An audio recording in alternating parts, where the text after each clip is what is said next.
what Africans get wrong about moving abroad. That's what we are going to be talking about in today's video, so you want to stay to the very end so that you can be in the know. If you are seeing my face for the first time, my name is Eva Mutali, and on this channel we talk about mostly moving abroad, whether that is temporarily for travel or for work or for school. We also talk about relocating permanently, and your girl is on a mission to visit all the 100 UN recognized countries in the world. 195 UN recognized countries in the world, and currently I have done more than 100, and I do share my various escapades on this channel. So if you want to follow in my journey, please make sure that you subscribe and also do hit the notification bell so that every single time I shoot a new video, you do not miss out. To my returning viewers, thank you guys, my OGs. I love you guys so much. Please, you know how we roll here. Do let me know in the comment section below, where are you watching me from? Say hello. And I'm still shooting this video in January. We said we are stopping to say Happy New Year when we can say Happy Valentine's. So Happy New Year, my guys. And let's dive right in. Today we are looking at some of the things that Africans get wrong when they look at moving abroad. So number one, degrees. So some of us think that because I have a PhD or I have a degree from an African university, once I move abroad, I will simply dive right into some managerial job or stuff like that. Guys, your degree from an African university or your certificate or a diploma from an African university, 99% chance it will be completely worthless the moment you leave the continent. True story. And even where it is going to be recognized, you will have to go through some educational assessments, which are very costly, some of them very tedious, and some of them you might even have to do another exam to prove that your degree from an African university was actually a degree. So put that at the back of your mind. It will humble you. It doesn't matter if it's a PhD, whatever it is, 99% chance it's going to be worthless the moment you leave your country or the continent. Number two thing that most Africans get wrong is that your 10 years of experience as an accountant or as a plumber or as an electrician in your home country, that's even more useless when you go abroad. You know why? Because most of these Western countries will still insist to retrain you because they believe you probably don't have the soft skills they are looking for. You haven't handled the type of human beings in their countries and all that shenanigans. So yeah, just prepare yourself. As much as you might be so experienced in your home country, when you go to those countries, you may have to start from the very bottom. And why I'm telling you this is so that you can save yourself the time. And even when it comes to job applications, just start applying from the bottom, because that's where you might end up. Number three thing that most Africans get wrong when they move abroad, especially to Western countries, getting asylum.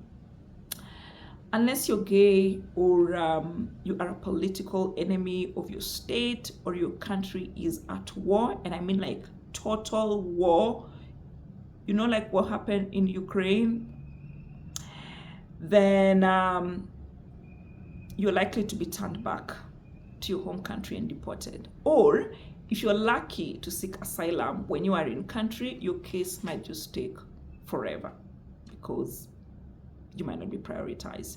So let seeking asylum be your last resort when it comes to moving abroad, and make sure that you have indeed a very, very, very valid case, watertight case, strong reason to prove that your life is in danger in your home country, okay?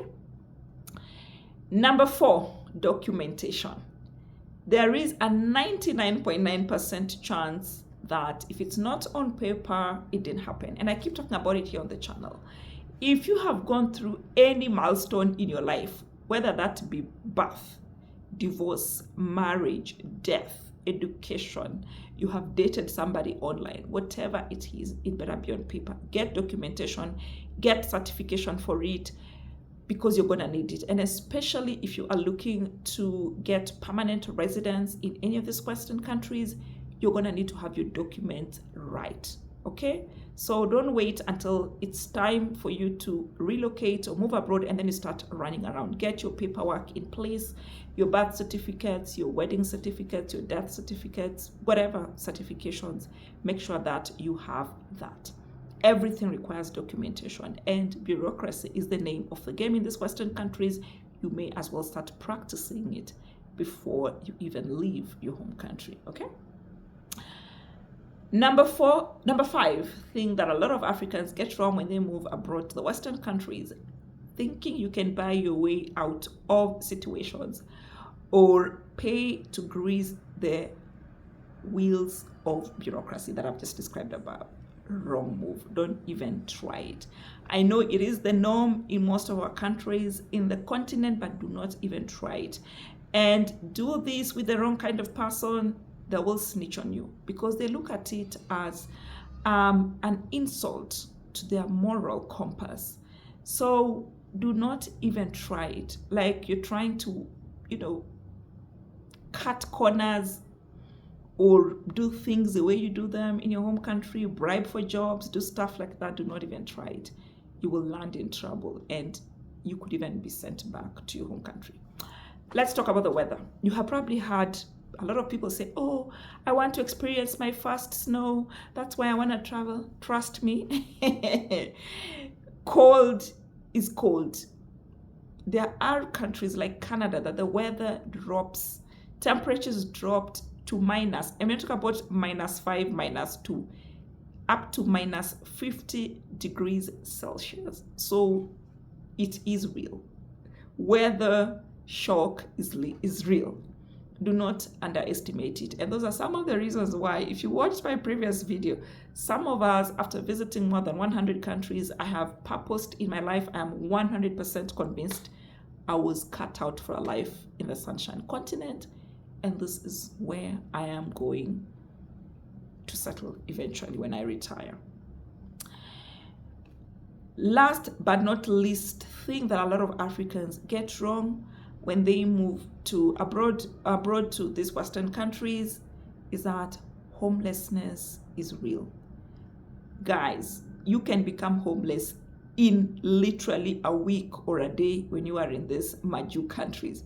Depending on which state, for example, you find yourself, or which country you find yourself, you can become homeless in the blink of an eye.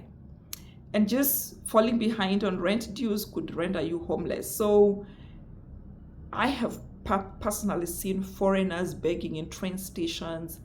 I have seen Africans begging in marketplaces, in the stores, in different areas because they were homeless. I have seen people living in their cars because they didn't have houses. So one advantage we have here in Africa is our communal setup. If I suddenly became broke and didn't have money, I would rally in my friends, form a WhatsApp group, come up with a story, and they would bail me out. I could even just talk to my landlord and like, hey dude, just give me like 3 months. I know people who are like 6 months in arrears because they haven't paid their rent. But you can literally go to a WhatsApp group and start crying there, do a Woshie story. You can go to a Facebook group and do a Woshie story. Go to Twitter, rather X, and do a Woshie story. Go to TikTok and the masses will come for you. You can't do that crap abroad. So guys, those are some of the realities of life abroad, especially in the Western countries, that a lot of Africans get wrong. And I just thought to share them with you so that even as you plan your move abroad, you are in the know and you are aware of what the possibilities are, both the negative and the positive. If you found this video useful, helpful, entertaining, informative, do give it a thumbs up and leave a sweet comment below. And if you're not subscribed, what are you doing with your life? We are on the road to 100,000 subscribers. Be part of history. I'll see you on the next one. Bye.